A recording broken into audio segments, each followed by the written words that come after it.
haq yolunda qurban eylab canların şor depe ilinden yigitler gitti. Allah kabul etsin dökünganların şor depe ilinden şehitler gitti. Vatanimize azatlık gelsin deyip sengerde şehadet camasın giyip canından azizrak dinini soyup vatanperver merdi saitler gitti.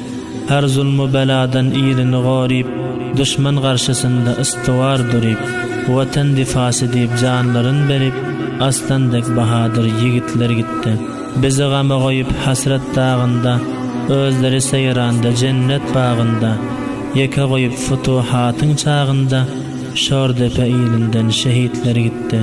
Yüreklerden eylers her birinin yadın haklarına duada tutanda adın yada düşte alıp dillerin şadın şor depe ilinden şehitler gitti.